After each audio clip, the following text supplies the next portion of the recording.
Welcome to the Introduction to Pearson Access Next presentation. This presentation can be found in Avocet. This training provides an introduction to the administration portal Pearson Access Next and provides information regarding the next steps in the process to prepare for iStep Plus and iRead assessments, including the process for creating login access for your staff members, verifying your corporation contact information, updating your participation test mode, and finally, how to conduct a local infrastructure trial. This training is provided for corporation test coordinators and school test coordinators. During today's presentation, you will be introduced to the basics of using the Pearson Access Next Administrator Portal. To get started, you will need to create secure login access for your corporation and school personnel that will be assisting with your online administration. You will also be asked to verify that your contact information is correct to ensure communication and materials are correctly delivered to the designated contact for your corporation. In addition, you will learn how to change the enrollment testing mode setting between online and paper to indicate the planned testing mode for each iStep Plus Part 1 and iRead 3. And you will learn how to change the label sort order if you prefer a setting other than the default. Next, you will receive information about conducting a local infrastructure trial to perform a dress rehearsal of an online administration using mock student data in the Pearson Access Training site as practice before the live spring iStep Plus and iRead 3 assessments. Finally, we will review support information to assist you with the process. Let's begin with the introduction to Pearson Access Next, the Administrator Portal. What is Pearson Access Next? Pearson Access Next is the Administrator Portal for managing student assessments. Features are role-based, meaning you will only see the data and perform only those tasks for which you have been authorized. How do I locate Pearson Access Next? Pearson Access Next can be found at PearsonAccessNext.com. The Pearson Access operational site and training site will be available in early December. Pearson Access has a streamlined look and feel starting with the home page. Across the top, users can select the administration for which they want to work, select the organization which they want to work, or view their account info and sign in. Support is available from the navigation tool bar, which allows users to access their program's resources, including materials, templates, and more. Pearson Access Next is based on a workflow process, and users have actions and tasks to complete throughout the flow. Actions are grouped into 3 categories: setup, testing, and reports. These generally follow a before setup, during testing, and after reports concept. Users can navigate using the Select an Actions button in the middle of the home page or by using the navigation toolbar across the top. In either case, selecting the option displays a drop-down menu for which the user can select the action they would like to complete. Finally, you'll also note the contact information for Indiana customer service and helpful links on the right of the screen. You will need to change to Administration View when performing tasks specific to an administration, such as verifying enrollments by administration. To change your view, select the drop-down arrow next to the administration name at the top of the page. Then select the desired name from the list of available options. The administration name and organization will appear at the top of every page as a reminder for the administration and organization view that has been selected. This is important to be sure that you are using the correct administration view for your activities. Now let's discuss the organization view. Corporation-level users may decide to filter information and tasks to access one school at a time. You can change your organization view by selecting the drop-down arrow next to your corporation name at the top of the screen. A search field will display, and as you begin typing, the search feature will automatically filter the list based on the characters you input. Once you see the desired school appear on the list, you can select it, and the view will be changed to your selected school. This feature is especially useful when working in large corporations that have many schools and many online sessions to review.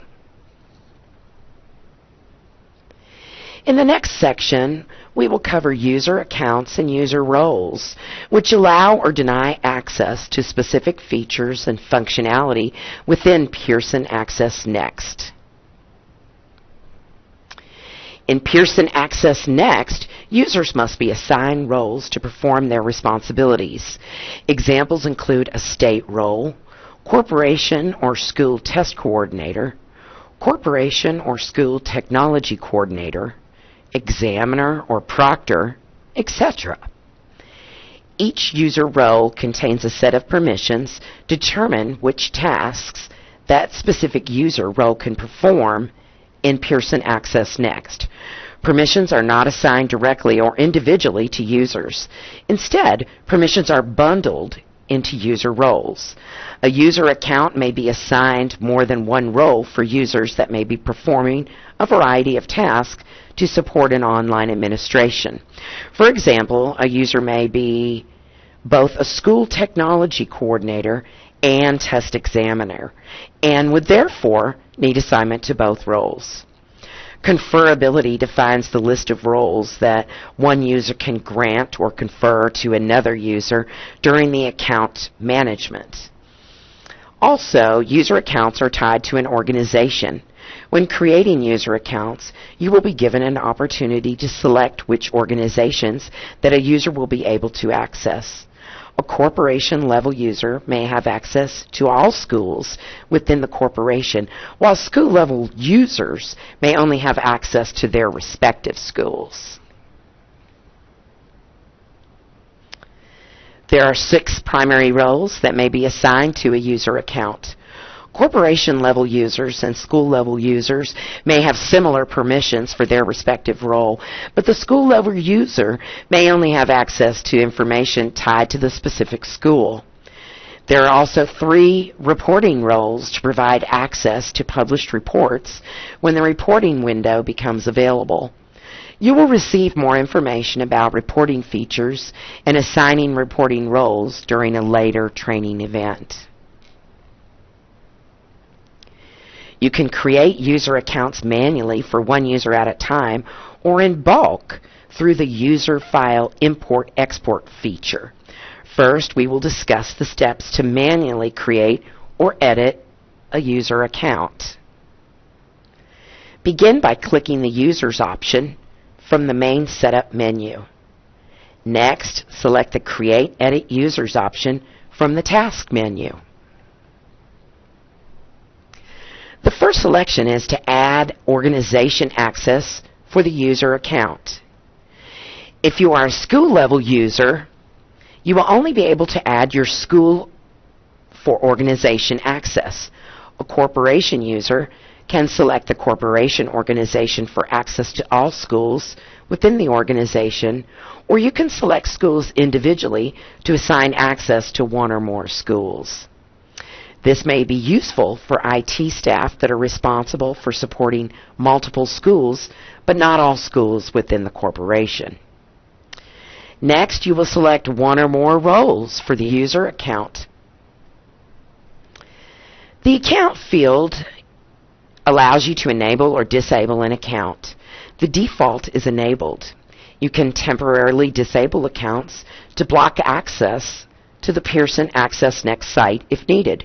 For example, you may decide to create accounts and disable access until you provided local training opportunities. Next, you will find fields to specify the user's first and last name, email address, and username. The username is used to log in, and must be a unique value within the Indiana PearsonAccessNext site. The email address will be used to send notifications for the creation of a new user account, password resets, and file processing notifications. You can also select activation, begin and end date to control access by providing a specified window of availability. This is especially useful to block access at the end of the school year to allow you to reevaluate access on an annual basis. Don't forget to select the Create button on the bottom of the page to complete the setup process. After you create a user, you can search for the user to view and edit account information. Select the arrow next to the search field and select the Show All Results checkbox to get a list of all users. You can then select the user from the list and return to the Create, Edit User task to edit the information on the account. You may need to revisit an account to assign or change roles for a user or update the activity dates. Also, if you select the eye icon, a pop-up window will appear to allow you to view the user account details. There are also additional tabs to quickly view and update passwords, organization assignments, and role assignments.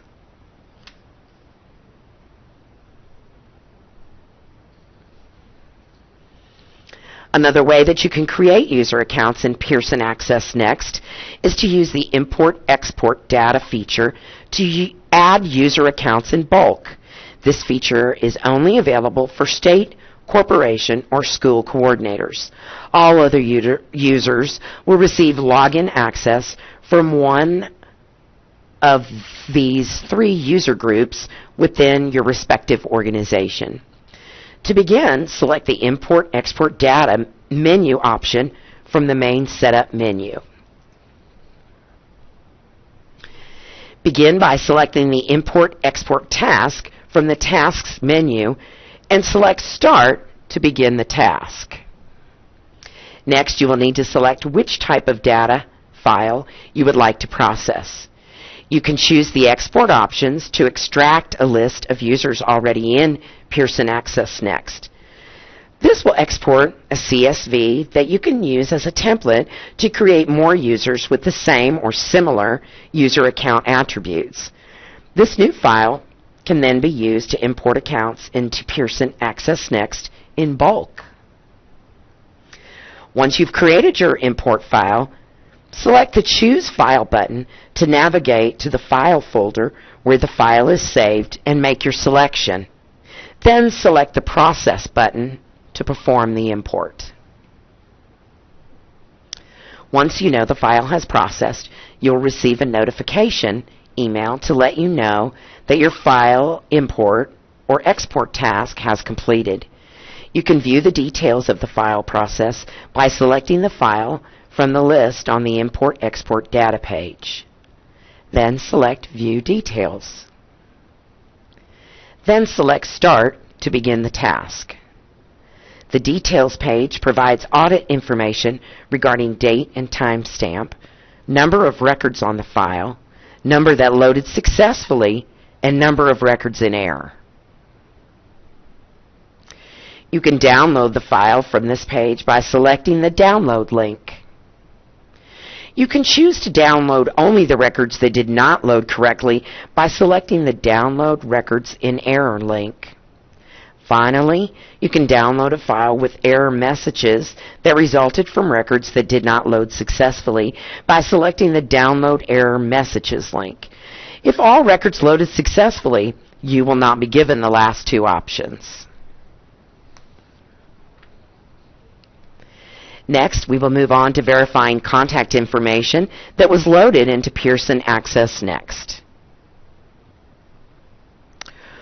Corporation and school organizations will be automatically loaded into the PearsonAccessNext site using a state file provided by the Indiana Department of Education. Corporations and schools need to verify that the shipping and mailing addresses are accurate and current to ensure the proper communication and delivery of materials. To begin, select the Organization option from the main Setup menu. Using the search field to either search for a specific school or show all results listed, select the organization from the list, either the corporation or school within the corporation. Then select the Manage Contacts task to review details on the selected organization. You may also select multiple organizations from the list, and each organization will be presented as a separate line item within the task page that follows. Each selected organization will appear in a list on the left side of the page. Select an organization, then address type to display the contact information currently available in PearsonAccessNext.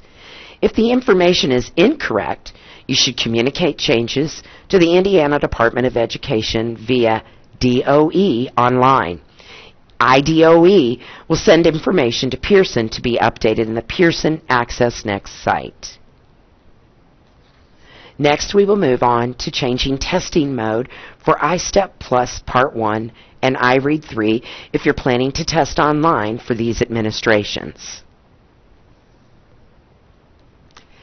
Testing mode for each administration will be indicated on the Edit Enrollment Counts page in the PearsonAccessNext. Initial values will be blank. To indicate testing mode, you must have at least 1 in the selection box under testing mode for each grade and subject. To change the testing mode for a school by grade and subject, you will need to change the indicator on the Edit Enrollment Counts page between testing modes.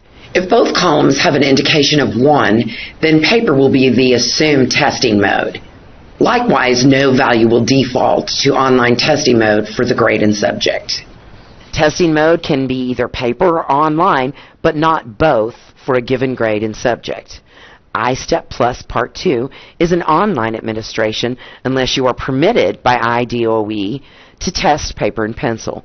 It is important to note that Part 2 online versus paper and pencil decisions are made after the statewide readiness test, which occurs in January.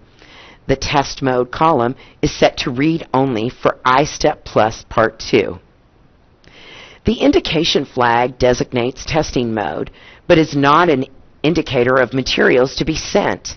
By designating paper testing mode, you are not submitting an order form for paper materials. The math assessment for iStep Plus Part 1 are only offered as paper testing mode. No selection is necessary for iStep Plus Part 1 math assessment. Enrollment indications are preliminary and based on a file received from the IDOE in the fall. An updated enrollment count will be loaded in January. Next, we will discuss where to find the Edit Enrollment Counts page in PearsonAccessNext. Enrollment indicators are set for each grade and subject in each administration. You will need to specify online or paper enrollments for each online optional administration, iStep Plus Part 1 and iRead 3 separately. The enrollment information is available for each school, so you will begin by navigating to the Organizations page from the main Setup menu. Begin by selecting the school from the list of available schools after using the filter to show all results. Remember, you can select multiple schools, and each will be listed as a separate line item within the task page. If you select the corporation name from the list, you will see a reminder message that enrollment counts are not allowed for this organization type. Enrollment counts are entered at the school level and not the corporation level. Select the Edit Enrollment Counts from the Task menu to edit online and paper enrollment counts. Next, select the Start button to continue the task. To change enrollment between testing modes, you can either edit the number in the boxes for the online and paper columns or use the up and down arrows to the right of the box to increase or decrease the count. To change the test mode, you need only add at least a positive value of 1 in the testing mode column for each grade and subject with enrolled students. The values must be positive numbers, zeros, or spaces, and cannot be negative values. If both columns are left blank or both have positive counts, then the online testing mode will automatically be assigned for the grade and subject for the specified school as a default. Note that the iStep Plus Part 1 and Part 2 administrations are both available for the 2016 iStep Plus administration. However, you may only update your testing mode indication for the iStep Plus Part 1 on this page. The iStep Plus Part 2 column is read-only. Select the Save button and end the task once you are satisfied with your selections. To update the enrollment counts for iRead 3, you must first change the administration name located on the top menu ribbon to switch to the 2016 iRead 3 administration view before you can view the loaded values corresponding to iRead 3. Once you have switched administrations, you can repeat the steps for the iRead 3 selection for schools within your corporation.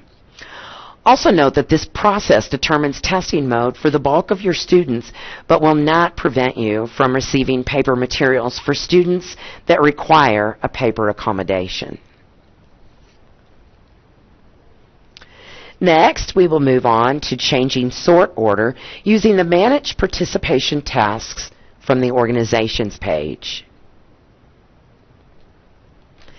The sort order for each administration will be indicated on the Manage Participation page in PearsonAccessNext.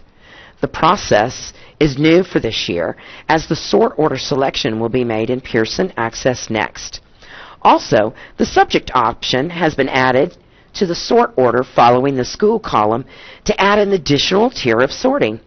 The first sort option field allows you to create a custom sort option for your labels. The default option is option 1, and it is listed in the table. Next, we will discuss where to find the Manage Participation page in PearsonAccessNext if you would like to choose an alternate sort option.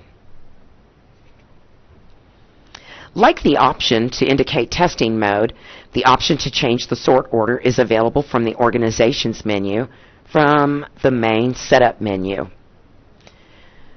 First, begin by selecting the schools from the list of available schools after using the filters or showing all results. Remember, you can select multiple schools, and each one will be listed as a separate line item within the task page, and you can individually select schools to change the sort options. Select the Manage Participation option from the Task menu. Next, select the Start button to continue the task. To change the sort order selection to an option other than the default selected option 1, select the arrow on the sort order option box and choose an option from the list. Don't forget to select the Save button to save your update. Next, we will discuss the purpose and benefits of conducting a local infrastructure trial. What is a local infrastructure trial? The purpose of an infrastructure trial is to confirm that TestNav is configured correctly. Your devices can successfully run TestNav. Your network will bear the full load. Your participating staff know what to do during an online administration. And you can also use an infrastructure trial to prepare your students for taking an online assessment so they're familiar with the interface and tools before live testing. But this step can also be done independent of the infrastructure trial.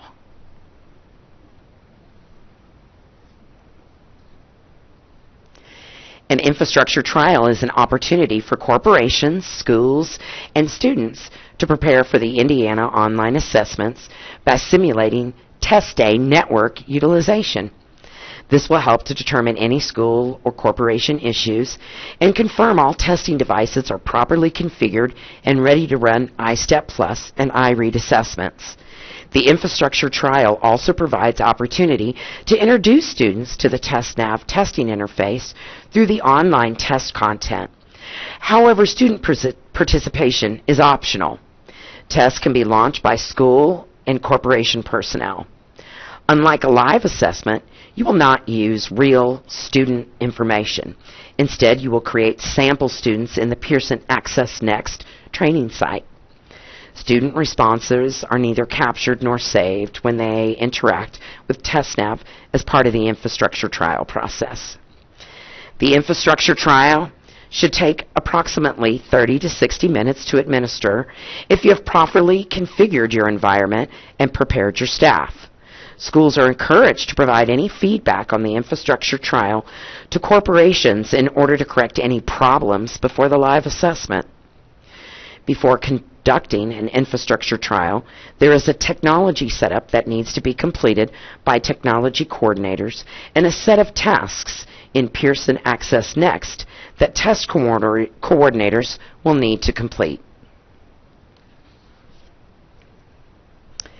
The statewide readiness is a one-day test with full participation of all corporations and schools to provide a load test to the state, and it simulates an actual peak test day for a live assessment.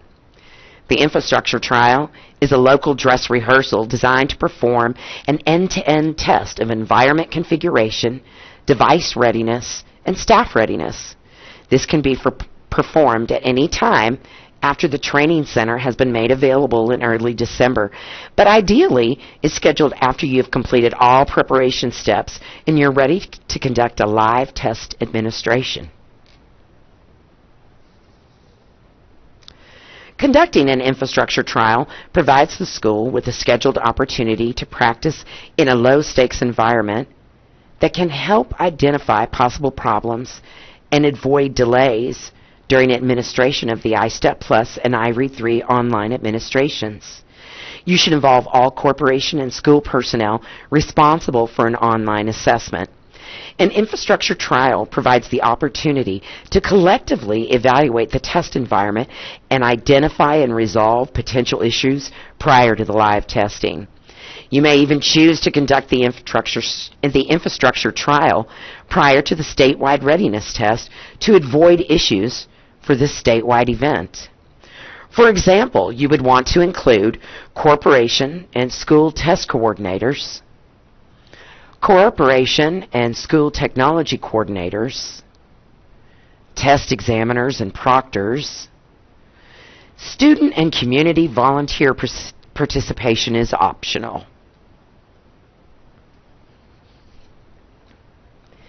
The infrastructure trial is conducted using the PearsonAccessNext training site, and the training site will be available the first week in December.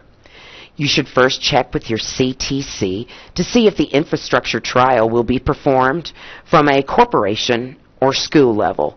Then you will need to verify that all staff members involved in the trial have received user logins and passwords for the PearsonAccessNext training site with appropriate permissions.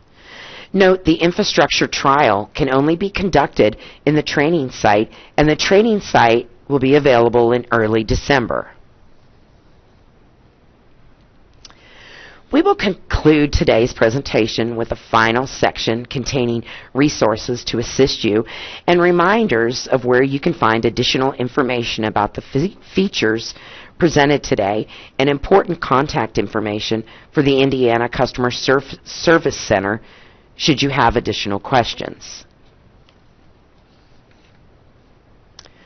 We have a series of training modules that will be incredibly beneficial as you continue to familiarize yourself with the PearsonAccessNext.